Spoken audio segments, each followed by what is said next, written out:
why and how you're getting these headaches. And if you suspect they're coming from your neck, it is possible that you're suffering from cervicogenic or cervical headaches. So basically, cervicogenic means originating from your cervical spine, that is your neck area. Now, so today let's talk about cervicogenic headaches and how do you know that these headaches are actually originating from your neck.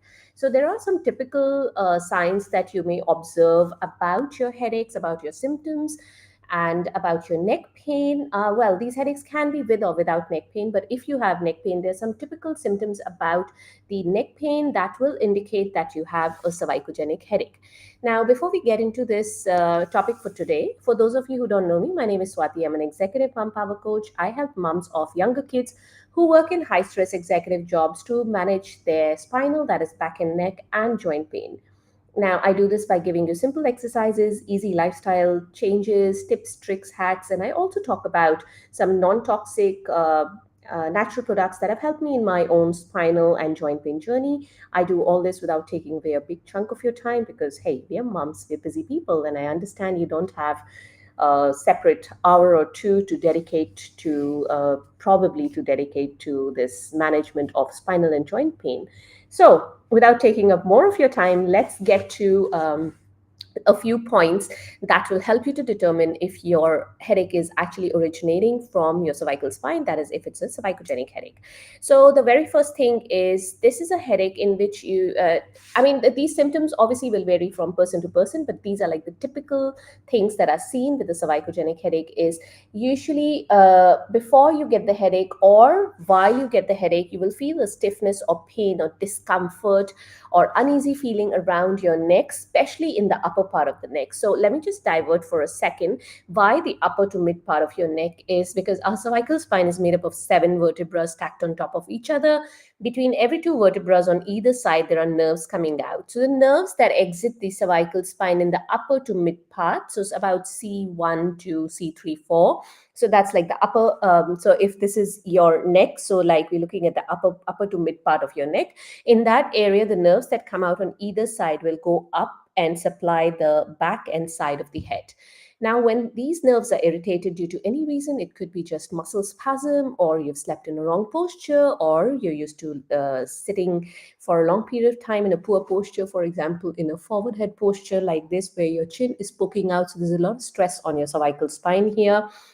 If you suffer from, say, disc issues, stenosis, arthritis, degeneration, the reasons can be multifold. However, if those nerves on the upper to mid part of the cervical spine are getting compressed or irritated or pinched because of any of these reasons, it is possible that you get this irritation of the nerve, which is manifested as a cervicogenic headache because these nerves supply.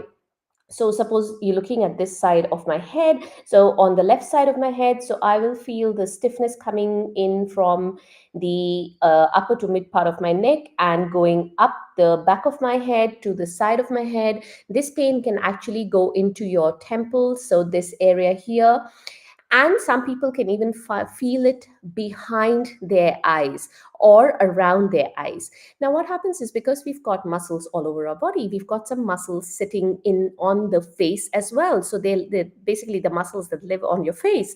So these muscles will go into a spasm or they get into this tightness, and because of that, the pain can actually travel into your TMJ or your jaw joint as well. So when these muscles are tight, they'll start tugging on the attachment or the bony attachment, which is basically your TMJ or the temporomandibular jaw joint.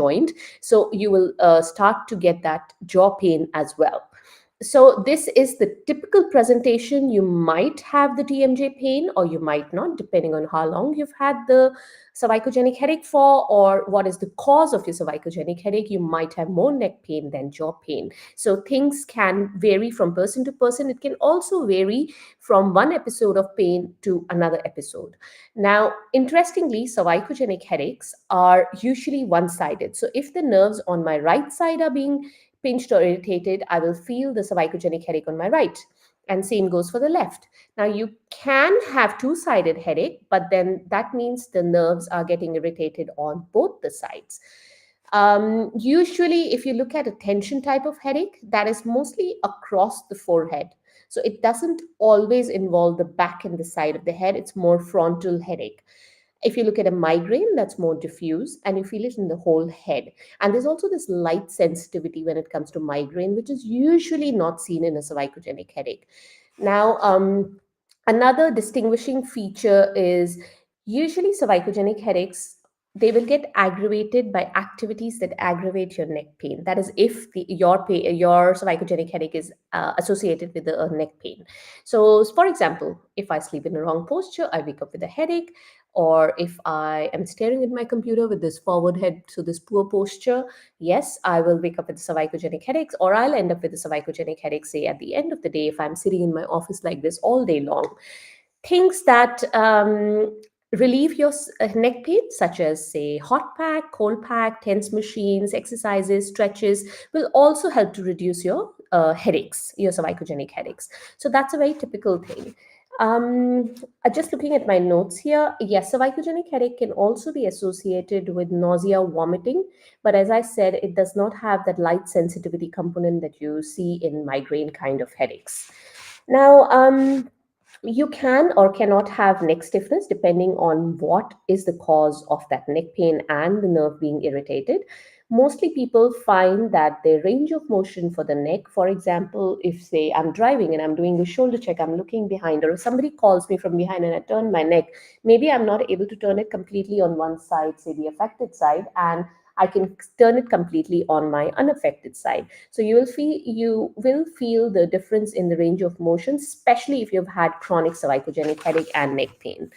So these are some of the distinguishing features that tell you that yes, you do have a cervicogenic headache. And of course, because the pain originates in your neck, then you need to treat the underlying cause. But I'm not going to go into the treatment of cervicogenic headaches here, because that is a separate video for another day. It's just too long to address here. If you are looking for more information on things like forward head posture, or even on cervicogenic headaches, I have done some YouTube videos on these. So you can go to YouTube, type my name, Swati Prakash, followed by headaches or cervicogenic headaches, and the videos will pop up for you. You can have a look. And of course, if you have any questions about this video or any of those YouTube videos, or any of the terminologies that I've used here, please feel free to drop your questions into the comments below this video, and I will be happy to address them for you. If you're looking for more details, I have done a blog with the same name. That is, how do you know if your headache originates in is a cervicogenic headache, sorry, or originates in your cervical spine. I have done a detailed blog with a video explaining the symptoms and why the symptoms vary in cervicogenic headache. So if you want to read the blog, I will leave a link in the description of this video. If you're watching me on Instagram, the link is in my bio. When you click on my bio, go to blogs, and that'll be the first blog on there. One thing I forgot to mention was cervicogenic headaches usually manifest as a dull, achy pain, but because it is a nerve pain, it can vary from dull, achy to a sharp shooting pain as well. And as I said, I have given the reason in the blog. It is just a bit too lengthy to explain here, because nerve pains can manifest in many different ways. Alrighty, I hope this was useful and gives you a bit of insight if you do suffer from cervicogenic headaches. And all right, I'll see you